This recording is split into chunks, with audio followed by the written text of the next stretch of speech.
نحمده ونصلي على رسوله الكريم اما بعد فاعوذ بالله من الشيطان الرجيم بسم الله الرحمن الرحيم رب اشرح لي صدري ويسر لي امري واحلل عقدة من لساني يفقهوا قولي۔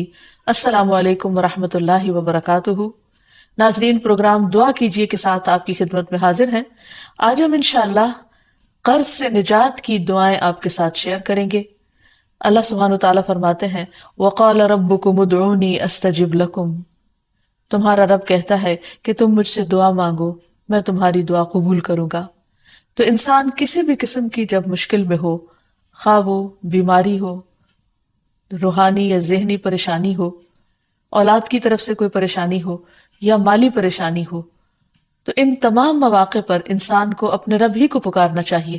یہ اللہ تعالیٰ کا وعدہ ہے کہ قُلِ اللَّهُ يُنَجِّيكُم مِّنْهَا وَمِن كُلِّ كَرْبٍ، اللہ تم کو اس وقتی تکلیف اور ہر قسم کی تکلیف سے نجات دیتا ہے، تو ہمیں اللہ تعالیٰ ہی کو پکارنا چاہیے۔ پھر اسی طرح اللہ تعالیٰ کو پکارنے سے پہلے اللہ تعالیٰ کی تعریف اور تعریف کے بے پناہ کلمات، اللہ تعالیٰ کی تعریف کے کلمات اتنے زیادہ ہیں کہ اگر انسان ان کو ساری زندگی بھی شمار کرتا رہے تو شمار نہ کر سکے۔ اس لیے نبی صلی اللہ علیہ وسلم نے تعریف کے جو کلمات سکھا دیے ہیں، اگر انسان ان کو سیکھ لے، ان کو یاد کر لے اور ان کے مطابق اللہ تعالیٰ کی تعریف کرے تو اس سے بہتر کوئی چیز نہیں ہو سکتی۔ تو تعریف کے یہ کلمات جو نبی صلی اللہ علیہ وسلم نے ہمیں سکھائے، اللہ اکبر کبیرہ والحمد للہ کثیرہ وسبحان اللہ بکرۃ واصیلا، اللہ سب سے بڑا ہے، بہت ہی بڑا، اور سب تعریفیں اللہ تعالیٰ ہی کے لیے ہیں، اور میں صبح و شام اللہ کی پاکی بیان کرتا ہوں۔ اور حق بھی یہی ہے کہ انسان صبح و شام اللہ سبحانہ وتعالیٰ کی تعریف بیان کرے، اس کو ہر عیب اور نقص سے پاک قرار دے، کیونکہ وہ ہے ہی اس لائق اور یہ اس کا حق ہے۔ جہاں تک قرض دینے لینے کی بات ہے تو اس سلسلے میں ہمارا دین کیا کہتا ہے، چند باتیں اس سے متعلق عرض کریں گے۔ سب سے پہلے تو یہ کہ جب کوئی شخص ضرورت مند ہو، محتاج ہو اور قرض مانگے تو اسے قرض دینا چاہیے، کیونکہ کسی کی ضرورت پوری کرنا اللہ تعالیٰ کو بہت پسند ہے۔ پھر اسی طرح قرض لینے اور ادا کرنے کے بھی کچھ آداب ہیں۔ سب سے پہلی بات تو یہ کہ حتی الامکان کوشش کی جائے کہ انسان قرض لینے سے بچے، کیونکہ قرض لینے سے عموماً محبت کے رشتے اور تعلقات ختم ہو جاتے ہیں۔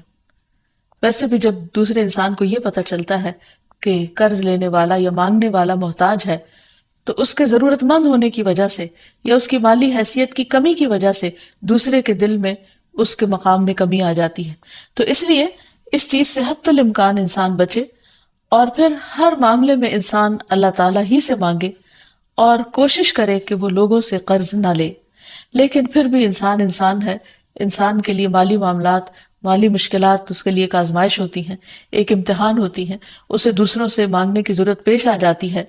تو ایسی صورت میں انسان صرف جائز ضرورتوں کے لیے مانگے، عیاشی کے لیے یا صرف خواہشات کی تکمیل کے لیے قرض نہ لے کسی سے۔ یہاں تک اس چیز سے روکا گیا ہے کہ اگر کوئی شخص حج پہ جانے کی بھی، یعنی اتنے بڑے نیک کام کی بھی خواہش رکھتا ہے اور اس کے لیے وہ قرضہ لینا چاہتا ہے تو اس سے منع کیا گیا۔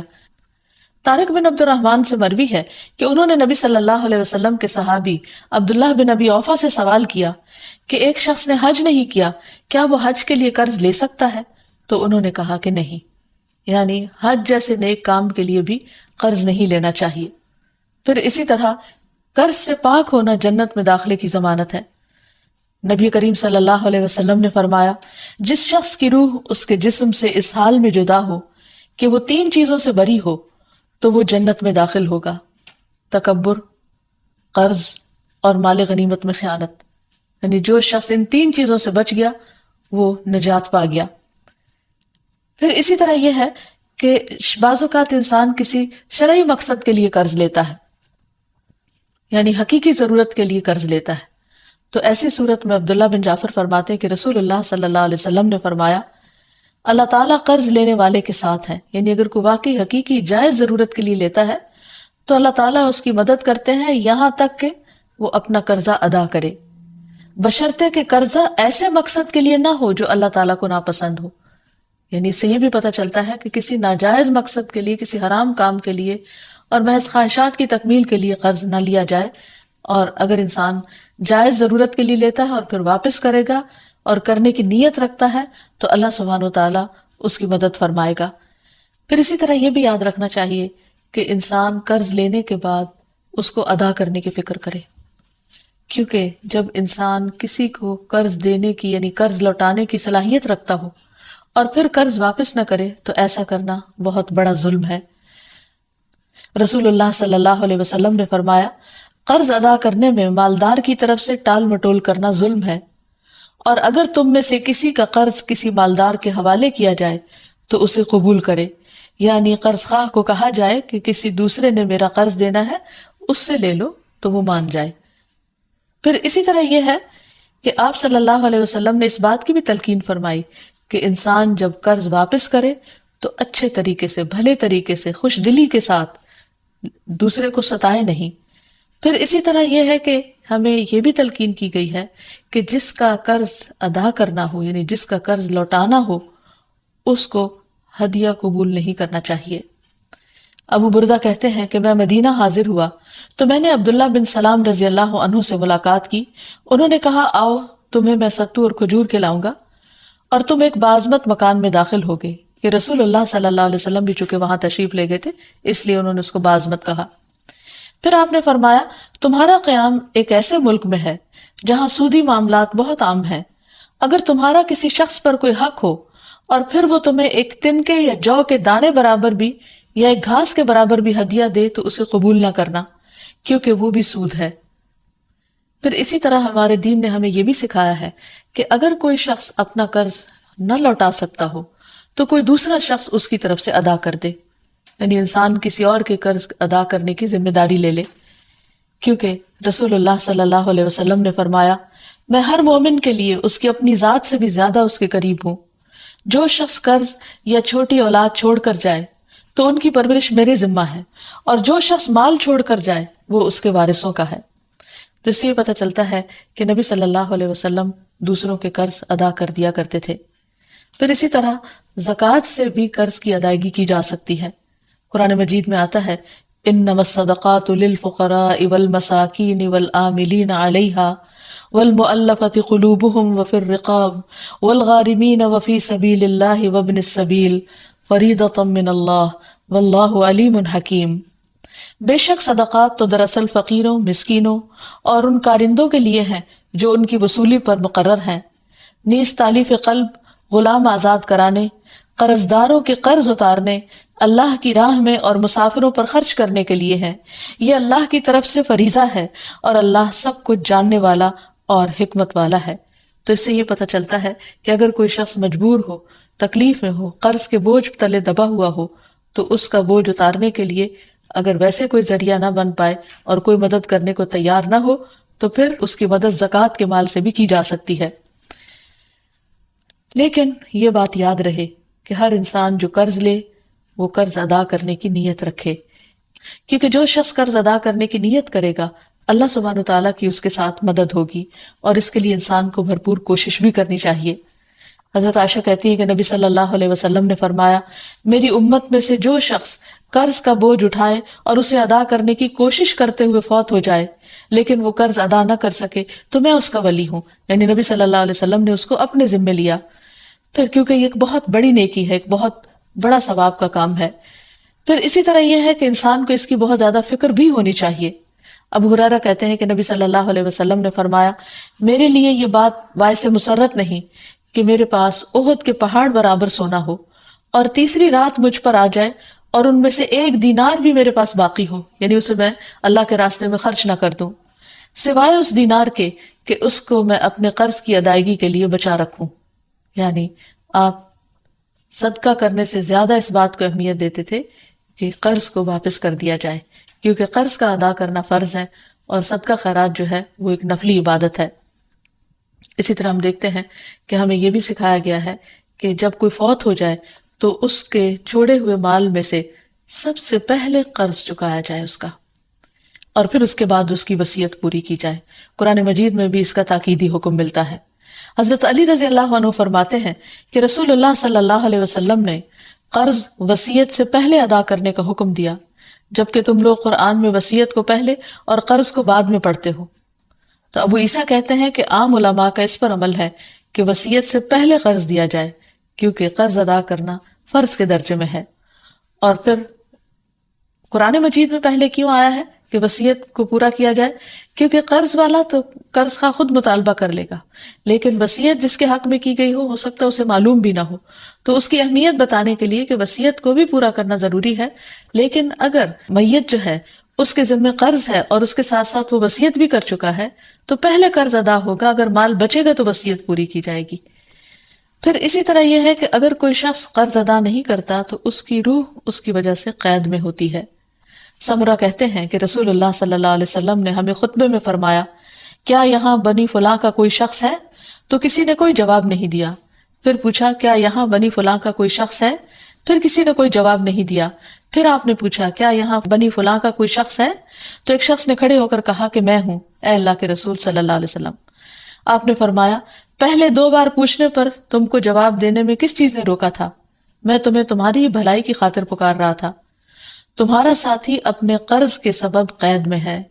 سمرہ کہتے ہیں میں نے اسے دیکھا کہ اس شخص نے اس کا قرض ادا کر دیا، یہاں تک کہ کوئی اس سے اپنا قرض مانگنے والا نہ بچا۔ یعنی آپ صلی اللہ علیہ وسلم نے اس بات کا اہتمام کیا کہ میت کی روح کو آزاد کرانے کے لیے اس کے قرضے چکا دیے جائیں۔ یاد رہے کہ شہید سے بھی قرض معاف نہیں۔ عبداللہ ابن عمرو ابن العاص کہتے ہیں کہ رسول اللہ صلی اللہ علیہ وسلم نے فرمایا، شہید سے سوائے قرض کے سب گناہ معاف کر دیے جاتے ہیں۔ نبی صلی اللہ علیہ وسلم نے ایسے شخص کا جنازہ پڑھانے سے انکار کر دیا جس کے ذمہ قرض تھا۔ ابو ہریرہ کہتے ہیں کہ نبی صلی اللہ علیہ وسلم کے پاس جب کوئی جنازہ لایا جاتا تو آپ پہلے یہ سوال پوچھتے کہ کیا اس شخص پر کوئی قرض ہے؟ اگر لوگ کہتے کہ ہاں تو آپ پوچھتے کہ اسے ادا کرنے کے لیے کیا اس نے کوئی مال چھوڑا ہے؟ اگر لوگ کہتے کہ ہاں تو آپ اس کی نماز جنازہ پڑھا دیتے، اور اگر جواب میں نہ بولتے تو نبی صلی اللہ علیہ وسلم فرماتے کہ اپنے ساتھی کی نماز جنازہ خود پڑھ لو۔ یہ اس وجہ سے کہ لوگوں کو اس بات کا احساس ہو کہ قرض موت کے بعد بھی انسان کے لیے باعث وبال ہے اگر ادا نہ کیا جائے۔ پھر اسی طرح جو قرض ادا نہ کرنے کی نیت سے قرض لے، ایسے شخص کی بہت مذمت کی گئی ہے۔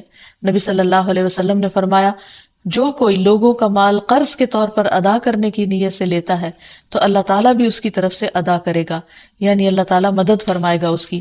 اور جو کوئی نہ دینے کی نیت سے لے کہ دینا نہیں، بس دوسرے کا مال ہتھیار لو قرض کے بہانے، تو اللہ تعالیٰ اس کو تباہ کر دے گا۔ رسول اللہ صلی اللہ علیہ وسلم نے فرمایا، جو مرد بھی قرض لے اور اس کی نیت یہ ہو کہ قرضہ ادا نہ کرے گا تو وہ اللہ سے چور بن کر ملے گا۔ یعنی یہ معمولی بات نہیں ہے، بہت بڑا گناہ ہے اگر کوئی ایسی نیت رکھے۔ پھر اسی طرح ایک اور روایت میں آتا ہے کہ محمد بن عبداللہ بن جحش سے روایت ہے، وہ فرماتے ہیں کہ اللہ کے رسول صلی اللہ علیہ وسلم اس جگہ بیٹھے ہوئے تھے جہاں جنازے رکھے جاتے تھے، تو آپ نے اپنا سر آسمان کی طرف اٹھایا، پھر اپنی نگاہ کو نیچے کیا، پھر اپنا ہاتھ اپنی پیشانی پر رکھ کر فرمایا، سبحان اللہ سبحان اللہ، کیا سختی اتری ہے۔ فرماتے ہیں کہ ہم نے پہچان لیا اور ہم خاموش ہو گئے۔ جب دوسرا دن ہوا تو میں نے رسول اللہ صلی اللہ علیہ وسلم سے پوچھا کہ کیا سختی ہے جو نازل ہوئی ہے؟ آپ نے فرمایا، قرض کے بارے میں، اس ذات کی قسم جس کے قبضے میں میری جان ہے، اگر کوئی شخص اللہ کے راستے میں قتل کر دیا گیا ہو، پھر وہ زندہ ہو جائے، پھر مار ڈالا جائے، پھر زندہ ہو، پھر مار ڈالا جائے، اور اس پر قرض ہو تو وہ جنت میں داخل نہ ہو سکے گا۔ یعنی یہ بہت بڑی بات ہے، اس لیے انسان کو عام حالات میں چھوٹی موٹی ضرورتوں پر قرض نہیں لینا چاہیے، لیکن اگر کوئی شدید ضرورت ہو تو ادا کرنے کی نیت سے لینا چاہیے اور پھر ادا کرنے کی کوشش بھی کرنی چاہیے۔ پھر اسی طرح یہ ہے کہ اگر کوئی شخص مقروض مرے گا تو قیامت کے دن جس سے قرضہ لیا ہوگا اس کو مقروض کی نیکیاں دے دی جائیں گی، اور اگر اس کے پاس نیکیاں نہیں ہوں گی تو قرض دینے والے کی برائیاں مقروض کے ذمہ ڈال دی جائیں گی اور وہ ان کی سزا بھگتے گا، کیونکہ وہاں درہم و دینار نہیں ہوں گے، صرف نیکیاں ہی ہوں گی۔ دوسری طرف ہمارے دین رحمت ہے، تو اس میں مقروض کو معاف کر دینے پر بھی بہت سی احادیث ہمیں ملتی ہیں اور اسے ایک بہت بڑی نیکی قرار دیا گیا ہے۔ رسول اللہ صلی اللہ علیہ وسلم نے فرمایا کہ جو شخص قرضے پر مہلت دے اس کے لیے روزانہ صدقہ کرنے کا اجر ہے۔ بریدہ رضی اللہ عنہ سے مروی ہے کہ میں نے نبی صلی اللہ علیہ وسلم کو یہ فرماتے ہوئے سنا کہ جو شخص کسی تنگ دست مقروض کو مہلت دے دے اسے ہر دن کے عوض اتنا ہی صدقہ کرنے کا ثواب ملے گا۔ پھر ایک اور مرتبہ سنا تو نبی صلی اللہ علیہ وسلم نے فرمایا جو شخص کسی تنگ دست مقروض کو مہلت دے دے اسے ہر دن کے عوض دگنا صدقہ کرنے کا ثواب ملے گا۔ میں نے عرض کیا یا رسول اللہ صلی اللہ علیہ وسلم، پہلے میں نے آپ کو ایک گنا پھر دگنا ثواب کا ذکر کرتے ہوئے سنا تو نبی صلی اللہ علیہ وسلم نے فرمایا قرض کی ادائیگی کی مہلت کا وقت آنے سے قبل اسے روزانہ ایک گنا صدقہ کرنے کا ثواب ملے گا، اور قرض کی ادائیگی کی میعاد گزرنے کے بعد مزید مہلت دینے پر دگنا ثواب ملے گا۔ تو اس سے یہ پتہ چلتا ہے کہ جتنی جو مقروض کو ڈھیل دیتا ہے اس کے لیے اجر اتنا ہی زیادہ بڑھتا چلا جاتا ہے۔ پھر قرض کا اجر جنت کے دروازے پر بھی لکھا ہوا ہے۔ رسول اللہ صلی اللہ علیہ وسلم نے فرمایا ایک آدمی جنت میں داخل ہوا، وہ کیا دیکھتا ہے کہ اس کے ایک دروازے پر لکھا ہوا ہے کہ صدقہ کا ثواب 10 گنا اور قرضے کا ثواب 18 گنا ہے۔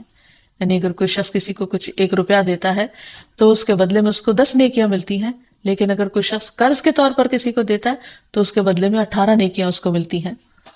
پھر اسی طرح نبی صلی اللہ علیہ وسلم نے فرمایا ایک شخص لوگوں کو قرض دیا کرتا تھا اور اپنے نوکروں سے اس نے یہ کہہ کر رکھا تھا کہ جب تم کسی کو مفلس پاؤ تو تم اسے معاف کر دیا کرو، ممکن ہے کہ اللہ تعالیٰ ہمیں بھی معاف فرما دے۔ رسول اللہ صلی اللہ علیہ وسلم نے فرمایا کہ موت کے بعد جب وہ اللہ سے ملا تو اللہ تعالیٰ نے اس کو بخش دیا۔ تو گویا جو دنیا میں دوسروں کے قرض معاف کر دیتا ہے قیامت کے دن اللہ تعالیٰ اس کو معاف کر دے گا۔ پھر اسی طرح قرض معاف کرنے والے قیامت کے دن عرش الہی کے سائے تلے ہوں گے۔ رسول اللہ صلی اللہ علیہ وسلم نے فرمایا جس نے تنگ دست کو مہلت دی یا اس کا قرض معاف کر دیا تو اللہ تعالیٰ قیامت کے دن اسے اپنے عرش کے سائے میں رکھے گا جبکہ اس کے سائے کے سوا کوئی سایہ نہ ہوگا۔ ایسے شخص کو قیامت کے دن کی سختیوں سے بھی نجات ملے گی۔ پھر یہ بھی ہے کہ جو شخص کسی کو قرض معاف کر دیتا ہے اسے قیامت کے دن کی سختیوں سے نجات مل جاتی ہے۔ رسول اللہ صلی اللہ علیہ وسلم نے فرمایا جس کو یہ پسند ہو کہ اللہ تعالیٰ اسے قیامت کے دن کی سختیوں سے نجات دے دے تو اسے چاہیے کہ وہ مفلس کو مہلت دے یا اسے معاف کر دے۔ اور آخر میں دعائیں ادائیگی قرض کے لیے سب سے پہلی بات تو یہ کہ انسان اللہ تعالیٰ سے مدد مانگے کیونکہ وہ بہترین مولا اور بہترین مددگار ہے، نعم المولا و نعم النصیر۔ اور پھر یہ ہے کہ اگر انسان فکر کرتا ہو اور ادائیگی کی کوشش کرتا ہو تو اس کے ساتھ ساتھ بھی دعا کرتا رہے تاکہ اللہ سبحانہ و تعالیٰ اس کا قرض ادا کروا دے۔ اس سلسلے میں حضرت علی رضی اللہ تعالیٰ عنہ کی ایک حدیث ہے کہ ایک غلام ان کے پاس حاضر ہوا جو زر کتابت ادا کرنے سے عاجز ہو گیا تھا، یعنی آزادی کی قیمت دینے سے عاجز ہو گیا تھا، اور عرض کیا کہ میری مدد فرمائیے۔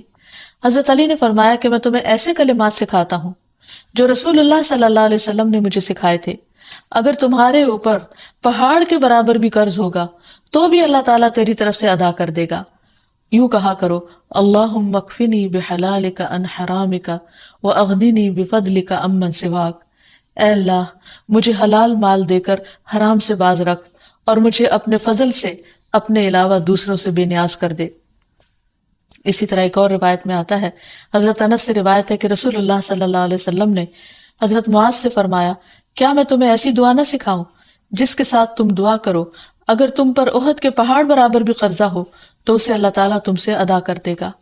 اے معاذ یہ پڑھا کرو اللہم مالک الملک تؤتی الملک من تشاء وتنزع الملک ممن تشاء وتعز من تشاء وتذل من تشاء بیدک الخیر انک علی کل شیء قدیر، رحمن الدنیا والآخرہ ورحیمہما تعطیہما من تشاء وتمنع منہما من تشاء ارحمنی رحمتا تغنینی بہا عن رحمت من سواک۔ اے اللہ بادشاہت کے مالک، تو جسے چاہتا ہے بادشاہت دیتا ہے، جس سے چاہتا ہے ملک چھین لیتا ہے، جس کو تو چاہتا ہے عزت دیتا ہے، جس کو تو چاہتا ہے ذلیل کر دیتا ہے۔ تیرے ہی ہاتھ میں خیر و بھلائی ہے اور تو ہی ہر چیز پر قدرت رکھتا ہے، دنیا اور آخرت کا رحمان اور ان دونوں کا رحیم۔ تو جسے چاہتا ہے دنیا اور آخرت دیتا ہے اور ان کو جن سے چاہتا ہے روک دیتا ہے۔ مجھ پر ایسی رحمت فرما جو مجھ کو تیرے علاوہ کی رحمت سے بے نیاز کر دے۔ نبی صلی اللہ علیہ وسلم کی دعاؤں میں سے قرض سے پناہ مانگنے کی دعا بھی تھی۔ نماز کے بعد یہ پڑھتے تھے اللہم انی اعوذ بک من المأثم والمغرم، اے اللہ میں گناہ اور قرض سے تیری پناہ مانگتا ہوں۔ کسی نے عرض کیا یا رسول اللہ صلی اللہ علیہ وسلم آپ قرض سے اتنی پناہ مانگتے ہیں؟ آپ نے جواب دیا جب آدمی مقروض ہوتا ہے تو جھوٹ بولتا ہے اور وعدہ کرتا ہے تو خلاف ورزی کرتا ہے۔ پھر سونے سے پہلے کی دعائیں جو ہیں ان میں بھی قرض کی ادائیگی کی دعا ہے. پھر اسی طرح سفر میں بھی قرض سے پناہ کی دعا ہے، کیونکہ مسافر کی دعا قبول ہوتی ہے. نبی صلی اللہ علیہ وسلم جب کہیں قیام فرماتے تو یہ دعا پڑھتے: اللہم انی اعوذ بک من الہم والحزن والعجز والکسل والبخل والجبن ودلع الدین وغلبۃ الرجال. اے اللہ میں تیری پناہ مانگتا ہوں غم اور رنج سے، عاجزی سے، سستی سے، بخل سے اور بزدلی سے، اور قرض چڑھ جانے اور لوگوں کے غلبے سے. تو یہ ہیں وہ چند مسنون دعائیں جو نبی صلی اللہ علیہ وسلم نے سکھائیں. اگر انسان ان کو پڑھتا رہے تو قرض سے نجات حاصل ہو جائے گی. اللہ تعالی ہم سب کو ہر طرح کی پریشانیوں سے محفوظ رکھے. وآخر دعوانا ان الحمد للہ رب العالمین. السلام علیکم ورحمۃ اللہ وبرکاتہ. ولم أكن بدعائك رب شقيا